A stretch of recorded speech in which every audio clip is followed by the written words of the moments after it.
மக்களே, welcome to Delhi tax. எல்லாருக்கும் happy morning. இது எங்க போய் முடிய போதோ தெரியல. பிகாஸ் நம்ம ஆர்வ கொலர் வந்து செம்ம ஃபாஸ்டா இருக்காங்க. எப்படியாவது வந்து பொண்ணு பார்த்து கல்யாணம் பண்ணி வச்சிடணும், அவங்களுக்கும் வந்து அந்த மாப்பிள்ளைய பார்த்து அடுத்த கட்டத்துக்கு போகணும் அப்படின்றதுல தான் வந்து இப்போ ஃபாஸ்டா மூவ் பண்ணிட்டு இருக்காங்க. எப்பவுமே ப்ரோமோ இல்லாம வர எபிசோட் பார்க்கறதுக்கு ரொம்ப இன்ட்ரெஸ்டிங்கா இருக்கும். இன்னைக்கும் அப்படிதான் பார்த்தேன்.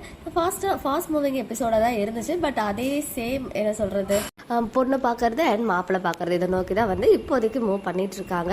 காவேரி பண்ற விஷயத்தினால விஜய் எந்த அளவுக்கு மனசு வந்து உடஞ்சு ஃபீல் பண்ணுவாரு அப்படின்றது எல்லாருக்குமே தெரியும், காவேரியை தவிர்த்து.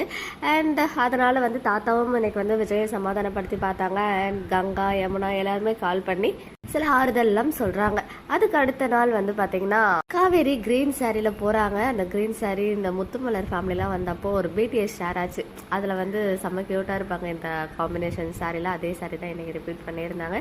ஈவன் விஜயுமே ஓரளவுக்கு ட்வின்னிங்கா தான் இருந்தாங்க ரெண்டு பேரும் பாக்குறதுக்கு. வழியிலே பார்த்து காவேரி வந்து உங்ககிட்ட சில விஷயங்கள்லாம் பேசணும் அப்படின்னு சொல்லி நம்ம அம்மா கிட்ட ஃபேஸ் டீடைல்ஸை பத்தி தான் சொல்லணும் அப்படின்னு தனியா கூப்பிட்டு போறாங்க.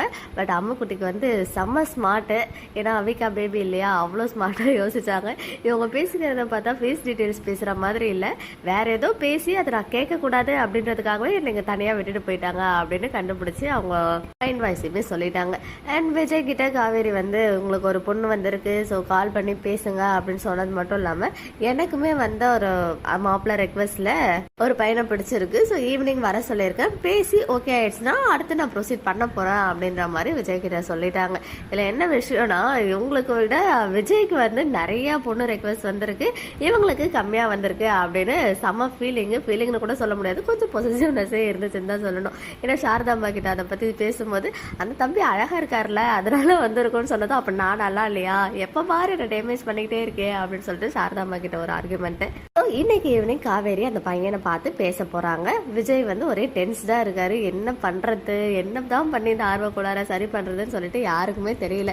ஏன்னா அவங்க சைட்ல இருந்து பார்க்கும்போது அவங்க கரெக்டான வேலை போற மாதிரி தான் அவங்களுக்கு வந்து ஃபீல் ஆகும். பட் இதுக்கெல்லாம் ஒரே சொல்யூஷன், காவேரிக்கு ஏதாவது ஒரு ரூபத்துல உண்மை தெரிஞ்சாகணும். அதுக்கப்புறம் தான் அந்த மேரேஜ் ட்ராக்கை நோக்கி போக போகுது. ஸோ இப்போ வரப்போற பையனை பார்த்து காவேரி என்ன பேசுறாங்கன்றத விஜய் அந்த காஃபி ஷாப்கே போய் கேட்பாரா, இல்ல சாரதம்மா சொல்ற மாதிரி இந்த உலகத்துல எந்த பையனுமே என் பொண்ணுக்கு செட் ஆக மாட்டான், இந்த உலகத்திலேயே அவளை புரிஞ்சுக்கிட்டு வாழ்ற ஒரே மனுஷன் நீங்க தான், ஏன்னா என் பொண்ணை பத்தி எனக்கு தெரியும் அப்படின்னு சாரதாம்மாவுமே ஸ்ட்ராங்கா விஜய் கிட்ட சொல்றாங்க. ஆனா அவங்க சொல்றதுக்கு ஆப்போசிட்டா வேற ஏதாவது மாதிரி வந்து ஆக்டிங் கொடுக்குற மாதிரி ஏதாவது பையன் வருவானா, இல்ல நிஜமாவே ஒரு பையனை காட்ட போறாங்களா அப்படின்றதுல நம்ம அப்கமிங் எபிசோட் தான் வெயிட் பண்ணி பார்க்கணும். மேபி இன்னைக்கு ஏதாச்சும் மிட்வீக் ப்ரோமோ வருதா அப்படின்றத பார்க்கலாம். இன்னைக்கு எபிசோட் பத்தின உங்களோட ஒப்பீனியன் கமெண்ட்ல சொல்லுங்க. ஓகே மக்களே, நெக்ஸ்ட் வீடியோல மீட் பண்றேன். எக்ஸ்க்ளூசிவ் அப்டேட்ஸ்க்கு மறக்காம நம்ம யூடியூப் சேனலை சப்ஸ்கிரைப் பண்ணிக்கோங்க.